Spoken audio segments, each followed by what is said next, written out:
Guyyaan saboota sablammootaa fi uummattoota Itoophiyaa marsaa 17ffaan naannoo Sidaamaa magaalaa Hawaasaatti mata duree tokkummaa sabdaneessa nageenya waaraaf jedhuun sagantaalee garaagaraan kabajamee ooleera.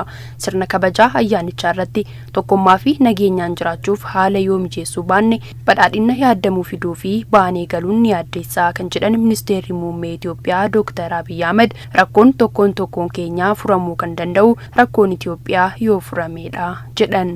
Itoophiyaa የሁላችን ቤት ናት። ኢትዮጵያን mana hunda keenyaati. Itoophiyaa keessatti haala waliin itti guddannu, waliin itti badhaadhomnu, waliin nageenyaan itti jiraannu uumuu yoo dadhabne nagaan jiraachuu, guddachuu fi baanee galuu hin dandeenyu. Rakkoon tokkoon keenya furamuu kan danda'u rakkoon Itoophiyaa yoo furamee qofadha. Kophaatti rakkoo aanaa isaa, godina isaa, naannoo isaa, magaalaa isaa furuu qaamni dhuunfaa fi gareen yaadu kamuu rakkoo Itoophiyaa dursee rakkoon gandaa furamuu akka hin jiraanne hubachuun barbaachisaadha. Guyyaan kun guyyaa seenaan, hambaan, duudhaan hunda keenyaa qabeenyaa fi boonsituu Itoophiyaa ta'ee itti mul'atedha kan jedhan Dr. Abiy guyyichi guyyaa barnoonni guddaan irraa argamuu fi waljijjiirraa muuxannoo ta'uu dubbataniiru.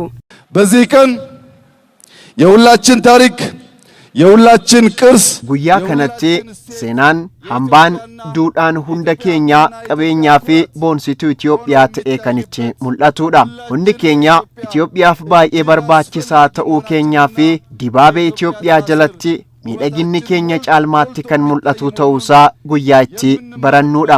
Guyyichi guyyaa Itoophiyaanummaa, guyyaa Itoophiyaanonni walirraa baratan waan ta'eef baga gammaddan jechuun barbaada. Dagaleen, utubaan, baaxiin wal ta'uun mana akkuma uuman sabaaf sablammoonni hundi, lammiileen hundi, aadaa fi seenaan hundi ida'amuun Itoophiyaa miidhagduu uumuu jedhan ministeerri muummee Dr. Abiy Ahmed. ሀገር በቤት ይመሰላል። ማገሩ ወራጁ ቋሚው ጣራው biyyi mana jireenyaan fakkeeffamti. Dagaleen, utubaan, baaxiin wal ta'uun mana akkuma uuman sabaaf sablammoonni, lammiileen, aadaa fi seenaan hundi ida'amuun Itoophiyaa miidhagduu uumu.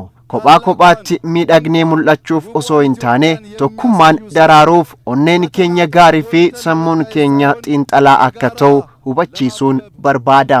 Dhaloonni dhufu tokkummaa Itoophiyaa fi duudhaa waliiniin kan boonu akka ta'uuf jibbiinsaa fi walitti bu'iinsa dhiisuun dhalootaaf jaalala lallabuu qabna jedhaniiru.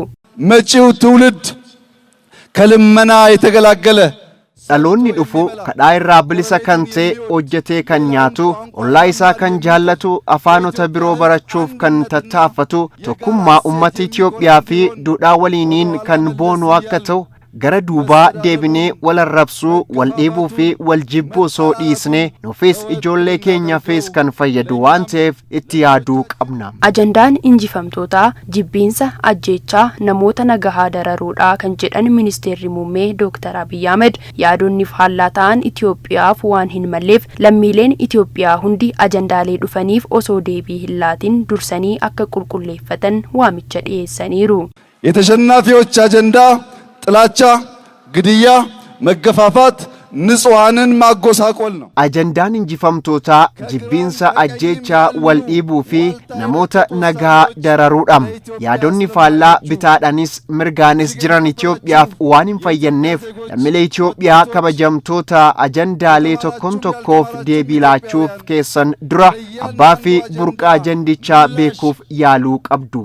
Walitti bu'iinsa karaa tasgabbaa'een akka ilaaltan Itoophiyaan ji'a tokkoofuu nagaa akka hin taane ajandaalee garaa bocuun namoota nageenya keenya boreessaniif gurra kan laatan akka hin taane mootummaa Itoophiyaa waliin tokkummaa fi nageenya kabachiisuuf gahee isin irraa eegamu akka baattan kabaja guddaan imaanaan isiniin jedham. Namoonni yeroo, qabeenyaa fi humna isaanii nageenya biyyattii booreessuuf oolchaa waan jiraniif lammiileen Itoophiyaa hundi nageenya, guddinaa fi badhaadhina biyyattii mirkaneessuuf tokkummaan akka hojjetanis ministeerri muummee Dr. Abiy Ahmed dhaamaniiru.